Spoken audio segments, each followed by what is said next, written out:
বিসমিল্লাহির রহমানির রহিম। সবাইকে স্বাগতম জানাচ্ছি অর্ডিনারি ডিফারেনশিয়াল ইকুয়েশনের প্রথম পর্বে। ফাইনালি আপনাদের জন্য অর্ডিনারি ডিফারেনশিয়াল ইকুয়েশনটা নিয়েই আসলাম। তো কথা না বলে আমরা আমাদের আলোচনা শুরু করি। অর্ডিনারি ডিফারেনশিয়াল ইকুয়েশন এটাতে পড়ে যাব। সবার আগে আসি ডিফারেনশিয়াল ইকুয়েশন কি।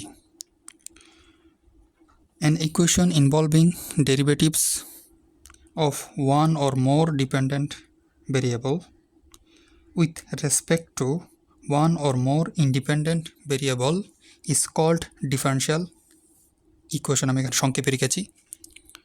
তো ডিফারেনশিয়াল ইকুয়েশনটা হচ্ছে যেই গাণিতিক এক্সপ্রেশনে এই ধরনের টার্মগুলো থাকবে, সহজ ভাষায় সেটাকে আমরা ডিফারেনশিয়াল ইকুয়েশন বলবো। এখানে কয়েকটা কথা বলছে, সেটা হচ্ছে one or more dependent variable. সেই ডিফারেনশিয়াল ইকুয়েশনটা হতে পারে একটি অধীন চলকের কিংবা একটির চেয়ে বেশি অধীন চলকের, একাধিক অধীন চলকের, অথবা সেটা হতে পারে একটি স্বাধীন চলকের কিংবা সেটা একাধিক স্বাধীন চলকের। কয়েকটা উদাহরণ দিলে আপনারা বুঝতে পারবেন। এই ধরনের টার্মগুলোকে আমরা ডিফারেনশিয়াল বলি বা ডেরিভেটিভ বলি, অন্তরজ বলি, যেটাই হোক না কেন। তো এখন সমীকরণগুলো দেখতে কীরকম হতে পারে একটা এক্সাম্পল লেখা যাক।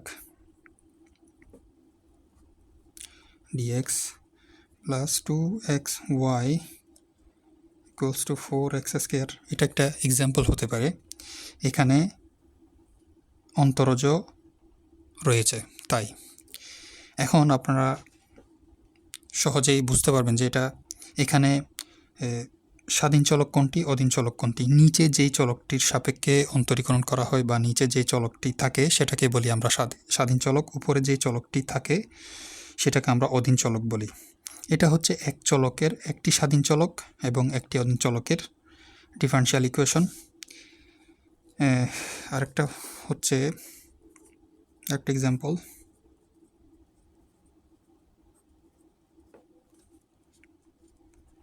এই সমীকরণটিতে নিচে দুইটা চলককে দেখা যাচ্ছে। সেই দুইটা চলকই হলো স্বাধীন চলক। এখানে হচ্ছে একাধিক স্বাধীন চলক এবং একটি অধীন চলক আছে, সেটা হচ্ছে জেড। বাকি দুইটা এক্স ওয়াই, বাকি দুইটা হলো স্বাধীন চলক। তো আমাদের এখানে বলেছে এক বা একাধিক স্বাধীন চলক থাকতে পারে কিংবা এক বা একাধিক অধীন চলকও থাকতে পারে। আমার মনে হয় না ডিফারেনশিয়াল ইকুয়েশন নিয়ে আর কোনো ঝামেলা হবে, কারণ আপনারা এই ডিফারেন্সিয়েশনের সাথে সেই এইচএসসি থেকেই পরিচিত। তাহলে আমরা পরবর্তী আলোচনায় যাচ্ছি। কাইন্ড অফ ডিফারেনশিয়াল ইকুয়েশন, অর্থাৎ ডিফারেনশিয়াল ইকুয়েশনের প্রকারভেদ। ডিফারেনশিয়াল ইকুয়েশন সাধারণত দুই প্রকারের হয়ে থাকে। একটা হচ্ছে অর্ডিনারি ডিফারেনশিয়াল ইকুয়েশন আর একটা হচ্ছে পার্শিয়াল ডিফারেনশিয়াল ইকুয়েশন। এই কোর্সের মূল আলোচ্য বিষয় হচ্ছে অর্ডিনারি ডিফারেনশিয়াল ইকুয়েশন, অর্থাৎ এই কোর্সে অর্ডিনারি ডিফারেনশিয়াল ইকুয়েশন কীভাবে সলভ করতে হবে সম্পূর্ণ কোর্স জুড়ে সেই আলোচনাই থাকবে। আমাদেরকে বিভিন্ন ধরনের কলা কৌশল শেখানো হবে। অর্ডিনারি ডিফারেনশিয়াল ইকুয়েশনটা কি সেটা আমরা একটু পরেই বলছি। আর পার্শিয়াল ডিফারেনশিয়াল ইকুয়েশন হয়তো থার্ড ইয়ার বা নেক্সট যেই বর্ষে আমরা আপনারা উঠবেন সেই বর্ষে আপনারা পড়বেন। তো অর্ডিনারি ডিফারেনশিয়াল ইকুয়েশন হচ্ছে যেখানে একটি স্বাধীন চলক থাকবে। অধীন চলক একাধিক থাকতে পারে, একটি স্বাধীন চলক থাকবে, কিন্তু শর্ত হলো স্বাধীন চলক একটা থাকবে। অধীন চলক একাধিক থাকতে পারে, অসুবিধা নেই। আর ডিফারেনশিয়াল ইকুয়েশন হচ্ছে স্বাধীন চলক একের অধিক কিংবা একাধিক থাকবে। আমরা এই যে ইকুয়েশনটা লিখছি, এই ইকুয়েশনটাকে আমরা পার্শিয়াল ডিফারেনশিয়াল ইকুয়েশন বলবো সামনে। আর এই যে ইকুয়েশনটা লিখছি, এই ইকুয়েশনটাকে আমরা অর্ডিনারি ডিফারেনশিয়াল ইকুয়েশন বলবো। তাহলে আমরা ডিফারেনশিয়াল ইকুয়েশন দুই প্রকার পেলাম। একটা হচ্ছে অর্ডিনারি ডিফারেনশিয়াল ইকুয়েশন আর একটা হচ্ছে পার্শিয়াল ডিফারেনশিয়াল ইকুয়েশন। এবার আমরা আলোচনা করব অর্ডিনারি ডিফারেনশিয়াল ইকুয়েশন নিয়ে। আমরা পার্শিয়াল ডিফারেনশিয়াল ইকুয়েশন নিয়ে এই কোর্সে আলোচনা করব না। তো পরবর্তী যেই আলোচনাগুলি থাকবে এই এই পর্বে কিংবা তার পরবর্তী পর্বে এখানে পার্শিয়াল ডিফারেনশিয়াল ইকুয়েশন আসবে না। আমরা যাই আলোচনা করব সব কিছুই অর্ডিনারি বা প্রথম কি জানি বলে একটি স্বাধীন চলকের ডিফারেনশিয়াল ইকুয়েশনের, সাধারণভাবে বলতে গেলে অর্ডিনারি ডিফারেনশিয়াল ইকুয়েশনের। তো আমরা পরবর্তীতে যাচ্ছি। ক্রম একটা ফাংশন লিখি আগে। এখানে ফাংশন নিয়ে যদি ভালো ধারণা থাকে তাহলে বুঝতে পারবেন যে এখানে একটা স্বাধীন, এটা হচ্ছে স্বাধীন, আর এই ফাংশনটা হচ্ছে এই ফাংশনের এক্সটা হচ্ছে, দুঃখিত, এটা অধীন, এটা হচ্ছে স্বাধীন। এই ফাংশনের এক্সটা হচ্ছে স্বাধীন চলক এবং ওয়াই হচ্ছে অধীন, অর্থাৎ এক্সের উপর নির্ভরশীল। আমি যদি এই ফাংশনটাকে ওয়াই এক্সের সাপেক্ষে অন্তরীকরণ করি তাহলে পাবো মাইনাস সাইন এক্স। এটাকে যদি আবার অন্তরীকরণ করি তাহলে আমরা পাবো মাইনাস কোস এক্স। এও যদি অন্তরীকরণ করে যাই তাহলে আমরা বিভিন্ন ধরনের টার্ম পাবো। এখন এই জিনিসটা আমি বলার কারণ হচ্ছে এখানে আমি একবার অন্তরীকরণ করেছি, এখানে দুইবার। একবার অন্তরীকরণ করলে যেই ডেরিভেটিভসটা আমরা পাই সেটাকে বলবো, বা যেই এক্সপ্রেশনটা আমরা পাই, যেই সমীকরণটা আমরা পাই সেটাকে বলবো প্রথম ক্রমের বা অর্ডারের সমীকরণ। আবার দুইবার অন্তরীকরণ করার পর যেই এক্সপ্রেশন বা সমীকরণ আমরা পাবো সেটাকে আমরা বলবো সেকেন্ড অর্ডারের ইকুয়েশন। এভাবে করে পর্যায়ক্রমিকভাবে যতবারই অন্তরীকরণ করব প্রত্যেকবারেই যেই এক্সপ্রেশনটা আমরা পাবো তত অর্ডারের আমরা সেই ইকুয়েশনটাকে আইডেন্টিফাই করব। অর্থাৎ একবার করলে প্রথম অর্ডার, দুইবার করলে সেকেন্ড অর্ডার, এভাবে করে এগিয়ে যেতে থাকবে। ডিগ্রি হলো একটা ডিফারেনশিয়াল ইকুয়েশনের সর্বোচ্চ ক্রমের ঘাত কত সেটাকে বলা হয় একটা অর্ডিনারি ডিফারেনশিয়াল ইকুয়েশনের ডিগ্রি। আমি যে একটা এক্সাম্পল লিখি,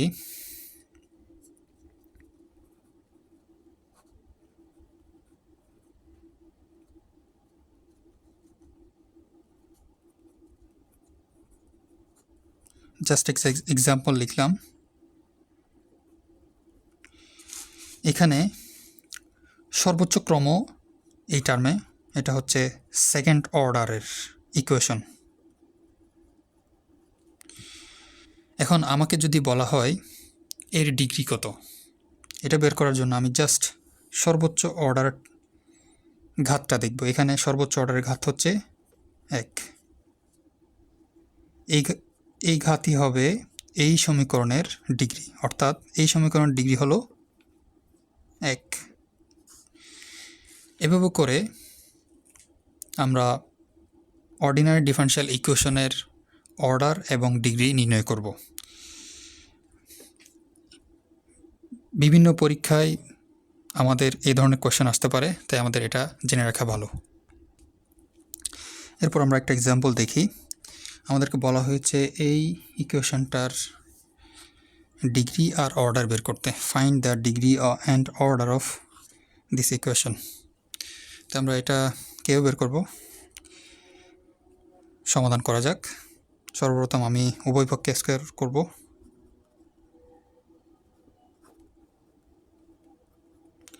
স্কোয়ার করলাম, এদিকে স্কোয়ার রুটটা চলে যাবে,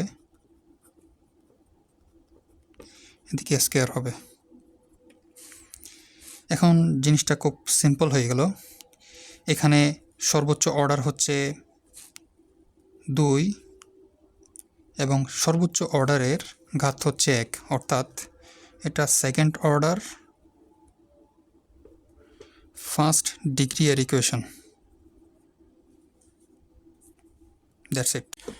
এ পর্যায়ে আমরা জাতীয় বিশ্ববিদ্যালয়ে বিভিন্ন সময় আসা ডিগ্রি এবং অর্ডার রিলেটেড কিছু প্রশ্ন সমাধান করব। সর্বপ্রথম এই প্রশ্নটা সমাধান করা যাক। আমাদের দেওয়া আছে এই প্রশ্নে cube root of d cube y divide by dx cube to the power whole to the power 4 minus 5x into d square y divided by dx square plus y is equal to fifth root of dy by dx to the power whole to the power square plus y square minus x। এইটাই হচ্ছে আমাদের দেওয়া আছে, এটা একটা equation. এখন এই ধরনের ইকুয়েশনগুলো যদি আমরা সলভ করতে চাই, একটা জিনিস খেয়াল করতে হবে। এখানে দেওয়া আছে কিউব রুট, এখানে দেওয়া আছে ফিফথ রুট। আমাকে এই ধরনের এক্সপ্রেশনগুলোতে বা এই ধরনের অপারেটরগুলো যদি থাকে, ভাঙ্গা ঘাতগুলো যদি থাকে, আমাকে সর্বপ্রথম এই ঘাতগুলোকে এলিমিনেট করতে হবে। কিন্তু এখানে একটা সমস্যা হচ্ছে, আমাদের উভয় পক্ষে যদি এই ভাঙ্গা ঘাতগুলো একই থাকতো অথবা অপারেটর একই থাকতো, তাহলে আমরা সহজে এলিমিনেট করতে পারতাম। এখনও ভয় নেই, এখন আমরা সহজে করতে পারবো, জাস্ট একটু বুদ্ধি খাটাতে হবে। সেটা হচ্ছে, আমরা উভয় পক্ষে 3 এবং 5-এর লসাগু অর্থাৎ এলসিএম আর কি, 3 5 15 এই ঘাতটা প্রয়োগ করব। তাহলে আমরা একটা পূর্ণ সংখ্যার ঘাত পাবো। Let's do it. আমি যদি এই পাশে d cube y divide by dx cube whole to the power 4 minus 5x d square y divided by dx square plus y is equal to, এখানে আমি বলেছিলাম 15 ঘাত প্রয়োগ করব। এখানে dy dx whole square plus y square minus x, এখানেও আমরা 15 ঘাত প্রয়োগ করব। দুঃখিত, এখানে আমি কিউব রুটটা দিতে ভুলে গিয়েছি, এখানে আমি ফিফথ রুটটা দিতে ভুলে গিয়েছি, তার জন্য আমি খুবই দুঃখিত। এখন এখানে কিউব রুট মানে হচ্ছে 1/3,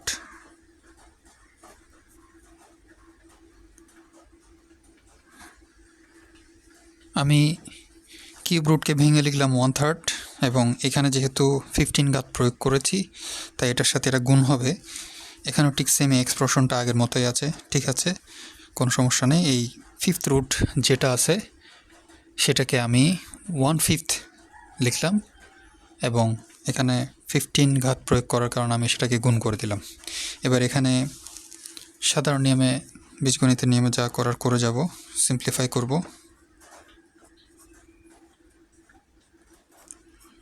4 minus 5x d square y। এবার আমরা চূড়ান্ত পর্যায়ে এটা পেয়ে গেছি। এখন এখান থেকে আমরা যদি এটাকে আমরা যদি সিম্পলিফাই করি, তাহলে আমাদের জন্য একটু কঠিন হবে। এখান থেকে আমরা এতটুকু পর্যন্ত এসে আমরা ডিগ্রি আর অর্ডার দুইটাই নির্ণয় করতে পারবো। এটা একটা 3 পদের উচ্চঘাতের এক্সপ্রেশন, এটাও 3 পদের তৃতীয় ঘাতের একটা এক্সপ্রেশন।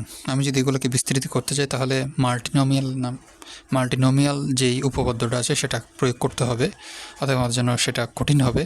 তো এখান থেকে আমি ডিগ্রি আর অর্ডার দুইটাই পেয়ে যাব। কিভাবে সেটা আমি দেখাচ্ছি। এখানে সর্বোচ্চ অর্ডার হচ্ছে 3, অর্থাৎ এই এক্সপ্রেশনটাকে সর্বোচ্চ 3 বার ডিফারেন্সিয়েট করা হয়েছে, সেটা আমরা এখান থেকে দেখতে পাই।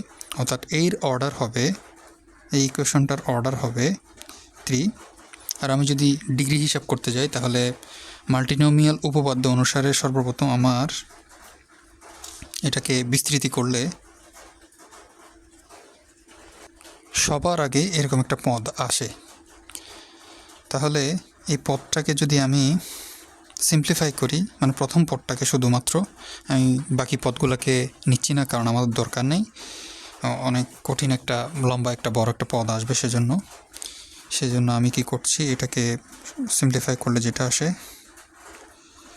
D cube y divide by d x cube, এই দুটো গুণ করলে 20। যেহেতু এখানে সর্বোচ্চ ক্রমের সর্বোচ্চ ঘাত যাই থাকুক সেটাই আমাদের ডিগ্রি, সেহেতু এখানে 8 ডিগ্রি হবে 20। That's it.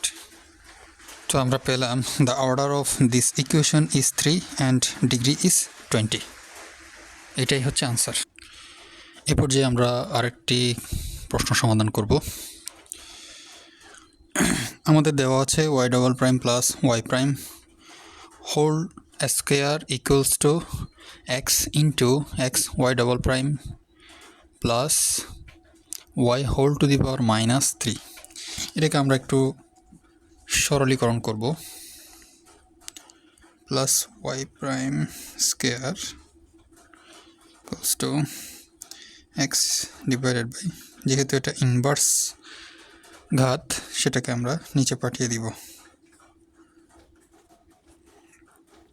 তারপর y double prime plus Y prime whole square x Y double prime plus y. আচ্ছা, এখানে হোল কি আছে? আমি যদি এই ঘাতওয়ালা পদগুলিকে আমি বিস্তৃত করি, তাহলে এখানে আর এখানে দুইটা প্রথম পদের মধ্যেই কিন্তু সর্বোচ্চ ক্রমগুলি রয়ে গেছে। আর এখানে আমাদের সুবিধা, আমরা এগুলোকে বিস্তৃতি না করেই আনসারটা বের করতে পারবো। সেটা হচ্ছে এই প্রথম পদের মধ্যে যেই টার্মটা আসবে সেটা হচ্ছে এটা। দ্বিতীয়, এখানে প্রথম পদের মধ্যে যেই টার্মটা আসবে সেটা হলো এইটা। এখন আমার এই দুইটা পদই কিন্তু গুণ আকারে আছে। আমি যখন গুণ করতে যাব এগুলোকে বিস্তৃতি করার পর এটাকে বিস্তৃত করার পর যখন গুণ করতে যাব, সর্বপ্রথম এই দুইটা পদ গুণ করব। প্রথমে না করলেও পরে করি, যখনই করি না কেন এই দুটো পদ তো গুণ করতেই হবে। আর গুণ করার পর কি হবে, এইখানে আমাদের এই দুইটা পদই লাগবে আমাদের ডিগ্রি এবং অর্ডার নির্ণয় করার জন্য, কারণ এটাই হচ্ছে সর্বোচ্চ অর্ডার। এর চেয়ে বেশি অর্ডার এখানে নাই, কারণ এটাই ডাবল প্রাইম, এটাও ডাবল প্রাইম। এর চেয়ে বেশি অর্ডারের কোনো টার্ম বা পদ এখানে নেই, সেজন্য আমরা এই দুটো পদ দিয়ে কাজ ছেড়ে ফেলতে পারবো। তাহলে আমি যদি এই দুটোকে গুণ করি তাহলে ঘাতগুলো যোগ হবে। এখানে আছে 3, এখানে আছে 2, অর্থাৎ এর টোটাল ঘাত হবে 5। অতএব এই ইকুয়েশনটার অর্ডার হবে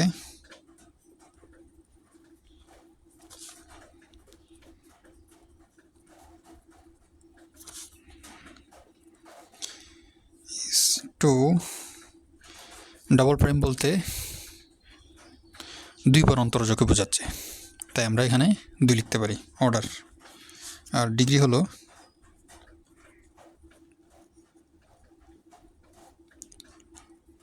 5।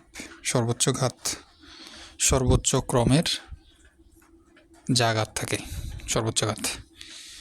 তো আমাদের এটাই আনসার। That's it. বন্ধুরা, এতক্ষণ পর্যন্ত আমরা ডিফারেনশিয়াল ইকুয়েশন কি, কত প্রকার এবং এর ডিগ্রি, অর্ডার এগুলো নিয়ে আলোচনা করেছি। এই পর্যায়ে আমরা ডিফারেনশিয়াল ইকুয়েশনের ফরমেশন নিয়ে আলোচনা করব। অর্থাৎ একটা এক্সপ্রেশন, যদি আমার গাণিতিক একটা এক্সপ্রেশন দেওয়া থাকে, সেখান থেকে আমরা কীভাবে ডিফারেনশিয়াল ইকুয়েশন গঠন করব সেটা নিয়ে আমরা আলোচনা করব। এই একটু আগে দেখিয়েছিলাম আমি ইকুয়ালস টু সাইন এক্স।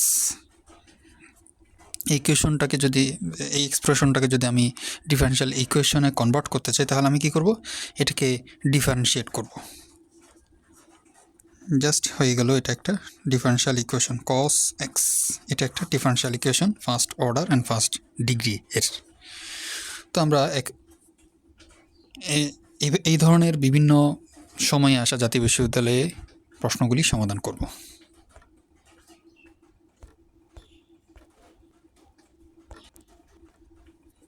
প্রিয় ভিউয়ার্স, এই পর্যায়ে আমরা জাতীয় বিশ্ববিদ্যালয়ে আসা ফরমেশনের উপর বিভিন্ন প্রশ্ন সমাধান করব। সর্বপ্রথম যেটা সমাধান করব সেটাতে বলা আছে, show that the differential equation of y equals to x square plus c into x e to the power minus x is dy divide by dx plus y equals to 2x into e to the power minus x. আমাদেরকে এটা দেখাতে বলেছে। এটার মানে হলো এই এক্সপ্রেশনটার differential ইকুয়েশনটা হবে এটা আমাদেরকে দেখাতে হবে। তো এখানে আমাদেরকে একটা কথা বলে দিয়েছে যে সি ইজ আরবিট্রারি কনস্ট্যান্ট। আচ্ছা, যাই হোক, আরবিট্রারি কনস্ট্যান্ট বলতে সি এর মানটা যে কোনো কিছু হতে পারে, ফিক্সড না, অনেকগুলা মান এটা হোল্ড করতে পারে। এক একটা মানের জন্য এটা এক একটা ভ্যালু হোল্ড করে এই ফাংশনটা। সো অরবিট্রারি কনস্ট্যান্ট আর ফিক্সড কনস্ট্যান্ট এটা এখানে আমাদের লাগবে। আশা করি আপনারা যারা লিনিয়ার অ্যালজেব্রা পড়ে এসছেন তারা এই দুইটা জিনিসের মধ্যে ফারাকটা বুঝতে পারবেন। আর যদি বুঝতে না পারেন তাহলে আপনারা কমেন্ট করবেন, আমাকে জিজ্ঞেস করলে আমি নিশ্চয়ই এটার উপর একটা আলাদা ভিডিও করব ইনশাল্লাহ। তো এখানে আমরা যেভাবে ডিফারেনশিয়াল ইকুয়েশনগুলো বের করব তার একটা নীতি আমরা ফলো আপ করব। সেটা হচ্ছে যে এখানে যে অরবিট্রারি কনস্ট্যান্ট যেগুলো বলা হবে সেইগুলোকে আমরা এলিমিনেট করে ফেলব এক্স এবং ওয়াইয়ের মাধ্যমে। তাহলে কীভাবে করতে হবে সেটা আমরা দেখাই। আমাদের ইকুয়েশনে দেওয়া আছে গিভেন দ্যাট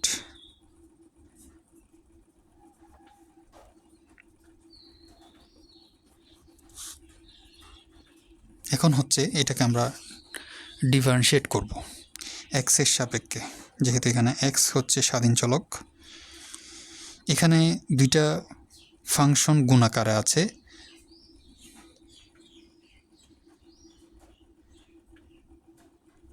এখানে দুইটা ফাংশন আমাদের গুণাকার আছে। এখানে আমাদের প্রোডাক্ট রুল ইউজ করতে হবে। প্রথমে এটাকে ডিফারেন্সিয়েট করব, তারপর এটাকে ডিফারেন্সিয়েট করলে আসবে 2x, এটা থেকে যাবে -x। আবার এটাকে রেখে এটাকে ডিফারেন্সিয়েট করব, x² + c -e⁻x, এটা গুণাকারে আছে।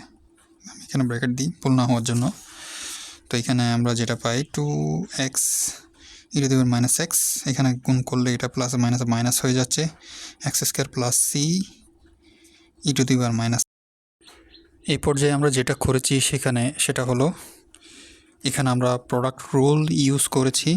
প্রথমে এটাকে ডিফারেন্সিয়েট করেছি, তারপর এটাকে রেখে দিয়েছি গুণাকারে প্লাস দিয়ে, এটাকে রেখে এটাকে ডিফারেন্সিয়েট করেছি, তারপর হচ্ছে এটাকে গুণ করেছি, এটা থেকে গেল, এটাকে গুণ করেছি প্লাস মাইনাস, এবং এটা দেখতে হুবহু আগের ফাংশনের মতো দেখাই।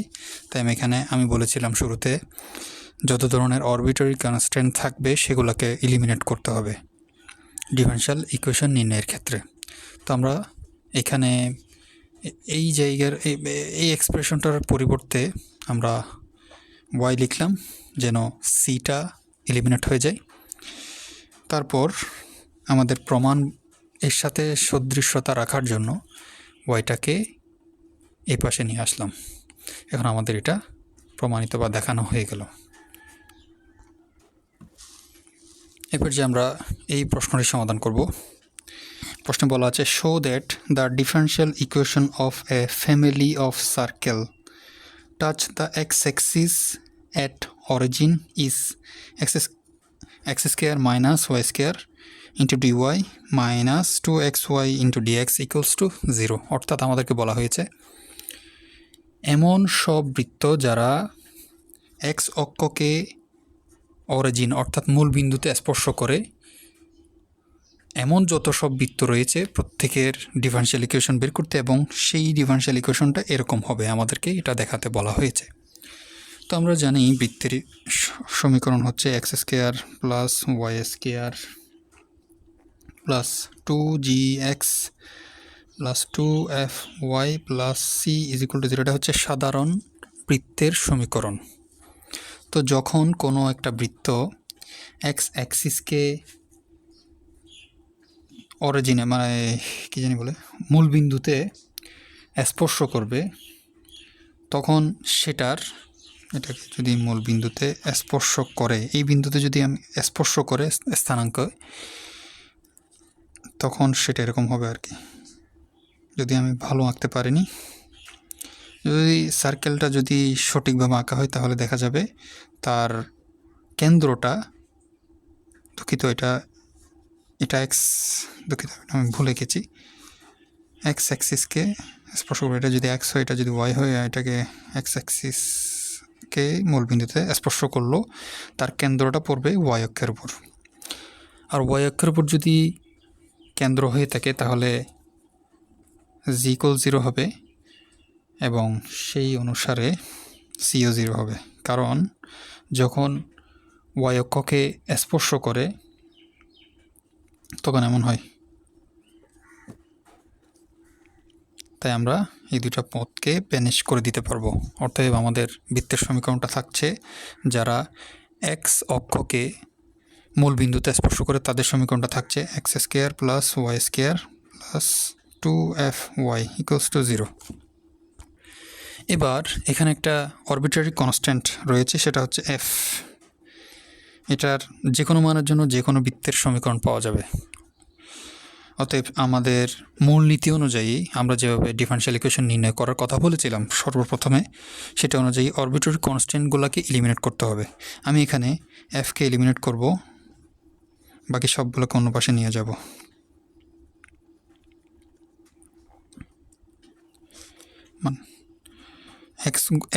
এফকে আমরা এক্স ওয়াই এর মাধ্যমে রিপ্রেজেন্ট করব আর কি ইকুয়েশনে। এটা আমরা পাই, এটা আমরা এফ এর একটা মান এখানে পেলাম এক্স আর ওয়াই এর মাধ্যমে, যেটাকে প্রকাশ করেছি। আমরা প্রথমে যেই সমীকরণটা বের করেছি, মানে ওই যে সমগোত্রীয় সার্কেল, সেগুলার ইকুয়েশনকে আমরা এক দিয়ে প্রকাশ করলাম। তারপর সেই ইকুয়েশনটাকে আমরা ডিফারেন্সিয়েট করব। প্রথমবার ডিফারেন্সিয়েট করলে আমরা এখানে লিখলাম differentiate 1 with respect to x, অর্থাৎ এক সমীকরণকে এক্সের সাপেক্ষে ডিফারেন্সিয়েট করে পাই। আমাদের সময় খুব শেষ, তাই ভিডিওটা পজ করতে হচ্ছে। তো আমরা ডিফারেন্সিয়েট করছি, তো আমরা এটাকে ডিফারেন্সিয়েট করলাম। এটাকে ডিফারেন্সিয়েট করলে হয় 2x, এটাকে ডিফারেন্সিয়েট করলে হয় 2y ইন্টু dy dx, কারণ হচ্ছে এটা চেইন রুল অ্যাপ্লাই হবে, কারণ এটা একটা ডিপেন্ডেন্ট ভেরিয়েবল। তারপর এখানে তো এটাও কনস্ট্যান্ট, এটা ফিক্সড কনস্ট্যান্ট, এটা হচ্ছে আরবিট্রারি কনস্ট্যান্ট, তাই এগুলোকে ডিফারেন্সিয়েট করবে না। এটার সাথে y রয়েছে, এখানে সেই ওয়াইটাকেই ডিফারেন্সিয়েট করতে হবে আমাদের। তো আমাদের এই এক্সপ্রেশনটা পেলাম। এখন আমরা এখানে এফ এর মান আগে যেটা পেয়েছিলাম, এই যে এখানে, সেই মানটা বসিয়ে দিব। এবার আমরা এক্সের মানটা বসিয়ে দিলাম, এফ এর মানটা বসিয়ে দিলাম। এবার আমরা উভয় পক্ষে এখানে 2 ভাগ করার পর উভয় পক্ষে ওয়াই দিয়ে গুণ করলাম। এখানে ওয়াই দিয়ে গুণ করার পর এই এক্সপ্রেশনটা আসে। এই পর্যায়ে আমরা ডিওয়াই ডিএক্সওয়ালা পদগুলোকে একসাথে করলাম। একসাথে করার পর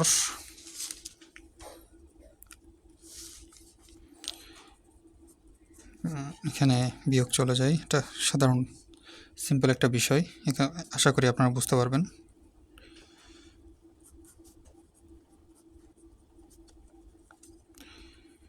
আমাদের প্রমাণে বলা হয়েছে এটা দেখানোর জন্য, তো আমাদের এটা আসেনি এখনও। এখানে মাইনাস থাকবে, এটার সামনে মাইনাস থাকতে হবে, এবং এখানে ওয়াইয়ের সামনে মাইনাস থাকতে হবে, অর্থাৎ আমরা উভয় পক্ষে মাইনাস কমন নিব। এখান থেকে আগে কমন নিই, মাইনাস, দুঃখিত, minus x square minus y square dy dx = 0। এরপর আমরা মাইনাস দিয়ে উভয় পক্ষে গুণ করে দিব বা ভাগ করে দিব, যাই বলি না কেন, plus x square minus y square dy dx = 0। এরপর যে আমরা ডিওয়াই দিয়ে, দুঃখিত, ডিএক্স দিয়ে উভয় পক্ষে গুণ করব। উভয়কে গুণ করার পর আমাদের এই এক্সপ্রেশনটা আসে 2xy dx plus x square minus y square dy = 0। আমাদের, দুঃখিত, এখানে একটা মাইনাস আছে। এবার আমাদের এই এক্সপ্রেশনটা লিখতে পারি, চলেই আসছে, আগে পরে করে একটু সাজিয়ে লিখলে হয়ে যাবে। X square minus y square dy minus 2xy dx দেখানো হলো। এই পর্যায়ে ছোট্ট করে এই কোয়েশ্চেনটি সলভ করব। আমাদেরকে বলা হয়েছে find the differential equation of the family of parabola with focus at the origin and Axis along x Axis. বলছে যে সকল পরাবৃত্তগুলির উপকেন্দ্র মূল বিন্দুতে এবং অক্ষটা এক্স অক্ষ বরাবর তাদের ডিফারেনশিয়াল ইকুয়েশন বের করতে। তো যদি এটা মূল বিন্দু হয় তাহলে এটা যদি কোনো প্যারাবোলার উপকেন্দ্র হয়, ফোকাস মানে হচ্ছে উপকেন্দ্র, আর তার অক্ষ যদি এক্স অক্ষ বরাবর মানে এক্স অক্ষইটাতে যদি তার অক্ষ হয়ে থাকে তাহলে এই ধরনের চিত্রের প্যারাবোলা হবে অথবা এই ধরনের হতে পারে। তো আমরা জাস্ট ছোট্ট করে, যেহেতু অঙ্কটা করতে চাচ্ছি, যেহেতু ভিডিওটা অনেক বড় হয়ে যাচ্ছে, তাই জাস্ট ছোট্ট করে আনসারটা করব শুধু। তো আমরা এমন পরাবৃত্তের সমীকরণ আমরা পাই 4ax প্লাস এ। এটা আমরা কোত্থেকে পাই? এটা আমরা এইচএসসিতে পড়ে এসেছি। দুঃখজনকভাবে আমি এটা এখানে এক্সপ্লেন করতে পারছি না, নতবা এক্সপ্লেন করতাম, কারণ ভিডিওটা অলরেডি অনেক বড় হয়ে গেছে, তার জন্য আমি আন্তরিকভাবে খুবই দুঃখিত। কিন্তু একটা জিনিস এখানে বলতে হয়, যদি এখানে y² - 4 এভাবে আসে, এটার জন্য এই সমীকরণের জন্য এই রেখাচিত্রটা পাওয়া যায়, আর এটার জন্য x প্লাস এটা পাওয়া যায়। তো আমরা একে প্লাস মাইনাস, যেহেতু আরবিট্রারি কনস্ট্যান্ট ধরে নিচ্ছি, তাই এখানে প্লাস মাইনাস দুটোটা নিতে হবে না, যে কোনো একটা। এটা দিয়ে করে দিলে আমাদের অঙ্ক হয়ে যাবে। তো আমরা সর্বপ্রথম এখানে কি করব, এখানে আমরা এক্সের সাপেক্ষে আমাদের মূলনীতি হচ্ছে একে এলিমিনেট করা, তাই আমরা এক্সের সাপেক্ষে এটাকে ডিফারেন্সিয়েট করব। আচ্ছা, সেটা লিখতে হবে। আমরা লিখলাম differentiate with respect to x, এক্সের সাপেক্ষে ডিফারেন্সিয়েট করে টু ওয়াই ডিওয়াই ডিএক্স। এটাতে চেইন রুল অ্যাপ্লাই হবে। এখানে 4a থেকে যাবে, এক্সের সাপেক্ষে ডিফারেন্সিয়েট করলে এটা 1, এটা গোস টু 0। সো আমাদের আর কোনো কিছু লিখতে হবে না। আমরা এখানে সিম্পলিফাই করলে এটা আসবে, এদিকে 2 দিয়ে ভাগ করলে 2a। তো আমরা সহজের জন্য এটাকে রাউন্ড ফিগার রেখে দিই, এর বের করার দরকার নেই, কারণ এখানে অলরেডি 2a মজুদ আছে। সুতরাং আমরা এখানে যদি এর মান এটা বসাই দিই, y² ইকুয়াল টু, এখানে 2 × 2 এভাবে লেখা যায়। আবার এখানে হবে x প্লাস, এখানে আবার 2 দিয়ে ভাগ করে দেখতে হবে। এখানে মান বসালে 2, এটা বসাবো কোথায় যেন, এই যে এটা 2 dy dx, এখানে x প্লাস এটাকে ভাগ করতে হবে y/2 dx।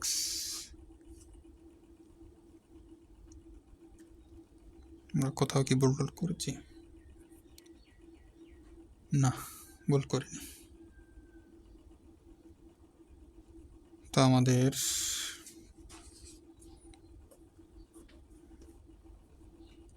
সমীকরণ দ্বারা এটা গুণ করতে হবে 2xy dy dx প্লাস, এখানে 2 চলে যায়, y²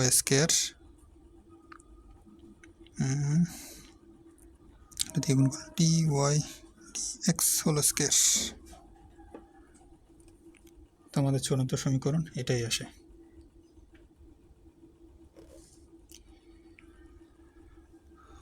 ওকে, আমরা এটাকে এভাবে লিখতে পারি এবং সেখান থেকে আমরা ওয়াই দিয়ে ওভাবে ভাগ করতে পারি, কারণ প্রত্যেকটা পদে আমাদের ওয়াই আছে। আপনি চাইলে ওইভাবে রেখে দিতে পারেন কিংবা আরও সিম্পলিফাই করতে পারেন, এটা আপনার ইচ্ছা। তো আমাদের